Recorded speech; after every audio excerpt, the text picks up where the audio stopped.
Hoppity Hooper's life hasn't been the same since Professor Waldo invented Q-Bald, the miracle hair restorer. Give me a bottle. Here, I'll take one. Give me 4 of them. I want a large economy size. Look at that crowd of suckers, customers, Osgood. This stuff is selling like hotcakes. Yeah, well, sure. Whoever ate of growing hair with hotcakes? Little wonder Q-Bald was so successful, for it actually did everything it was supposed to do.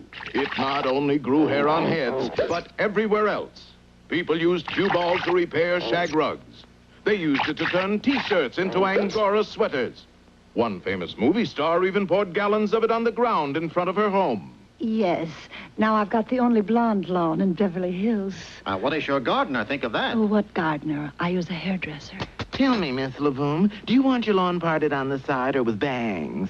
Hey, Waldo, that's the last of this batch. I'm sorry, folks. That's all for today. Oh, that's so bad. Just one more. We better get back to ring-a-ding spring and fill up some more bottles, Uncle Waldo. No, Hoppity. First, let me wallow about in all this scratch. Scratch? Moolah, my boy, get us happy cabbage. He means money, Hoppity. Oh, well, I'm glad you're so happy, Uncle Waldo. Well, there's only one little drawback, really. What's that? We made it honestly. Well, what's wrong with that? It's a new experience for me. When you've been a snake oil peddler, making an honest dollar seems like cheating.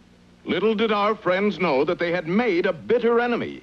Cyrus Flugelhorn, the notorious millionaire miser, whose investments in wigs, toupees, and scalp wax were now practically worthless. You're my broker, Crudley. What's the outlook? Mr. Flugelhorn, if it's hair today, you're gone tomorrow. Drat and double drat. Lucky for me, I sent Windrip to pay those upstarts a little visit. But it's not one way, Windrip. Why, he's a thug, mean, depraved. Works cheap, too. He'll pulverize those idiots. But a man in your position can't do a thing like that. I know. That's why I sent Windrip.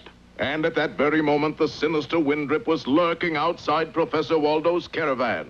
Knocking over these three patsies ought to be a lead pipe cinch. And I got just a lead pipe to do it.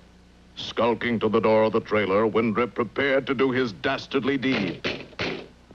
Somebody's at the door, Uncle Waldo. 83, 84. See who it is, Beauregard. My name is Fillmore. Well, both of you go, huh? 89, 90. Unfortunately for Windrip, he hadn't figured on the hardness of Fillmore's head. Nope, nobody there, Waldo. But I'm sure I heard a knock. There it is again. All right, I'll see who it is. Who is it? He's right, Hoppity. There's nobody there. And what's more, he left his hat. Let me see that, as according to the way I figure it, the man who owns this hat is 6 feet tall with a broken nose and a mean disposition. You found out all that from his hat? No, as a matter of fact, he's standing right behind you. Yipe! All right, you guys, line up against a trailer. He can't get us all. Let's make a run for it.